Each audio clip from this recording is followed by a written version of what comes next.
Welcome to CATEX TV. My name is Frank Fortunato. Today is Friday the 13th of April. If you have superstitious concerns, you should be worried today.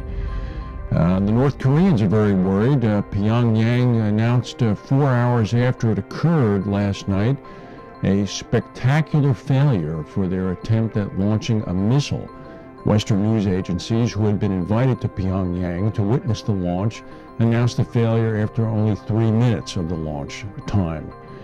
The North Koreans had been planning on launching the missile to celebrate 100 years of Kim Il-sung's birthday, despite having been warned against launching by the Chinese, the Americans, the South Koreans, and the Russians. They went ahead and did it anyway, and the failure was quite pronounced. They even announced it themselves to their population. There's concern now, of course, that the North Koreans might in fact engage in a nuclear test in order to make up for the loss of face associated with the collapse of the missile. There were 2 major earthquakes today near Awadi, Japan, which is where the big earthquake last year occurred. The first was a 5.7 and the second was a 5.0. They were both about 120 miles northeast of Tokyo. No reports of any damage or injuries. Police in Serbia have recovered a painting by the French artist Paul Cézanne, which is estimated to be valued at about $100 million. The name of the painting is Boy in a Red Waistcoat. It was stolen in 2008 from the E.G. Burrow collection in Zurich at gunpoint. A Swiss expert present at the scene today in Serbia authenticated the oil-on-canvas painting, which had been hidden in the door panel of a car.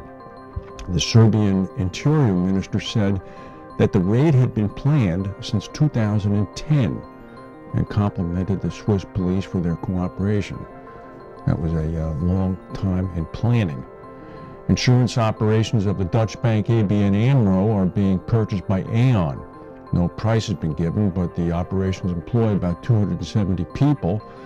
This would be the commercial broking operation. The tiny West African nation of Guinea-Bissau has been subject to a coup apparently today. Heavy gunfire and heavy weapons are being heard in the capital. It seems that the military has overthrown the interim government, which is in place waiting for elections. We bring this up simply because of a renewed focus on Africa as a result of the Coney 2012 video, as well as the fact that Guinea-Bissau is part of the Francophile region, and any extreme violence will undoubtedly be reacted to by Paris, who will send the French Foreign Legion in. Dr. Richard Ward, the executive director of Lloyd's, was in Oslo yesterday and announced that in fact they foresee $100 billion in new investment coming into the Arctic region over the next several years. Dr. Ward makes sense because as global warming is occurring, the shipping passages in the polar region become much more accessible.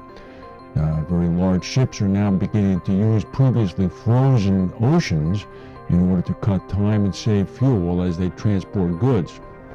Also, Dr. Ward noted that there is going to be an increase in oil drilling exploration. He noted, of course, that the environmental implications for damage and remediation, i.e. cleanup, in such a cold region will in fact be much more complicated.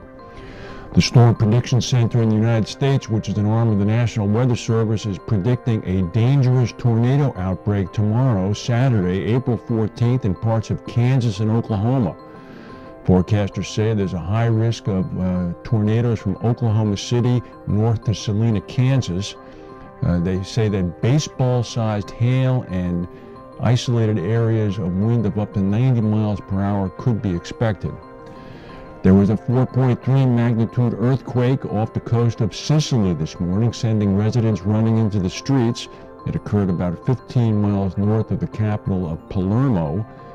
Schools and offices closed immediately for a long weekend right after the earthquake. That's the news for today. If we have any breaking news, we'll come back and tell you. Thank you, and if you're celebrating Orthodox Easter right now or this weekend, we wish you a peaceful holiday, and we'll see you on Monday. Thank you for watching.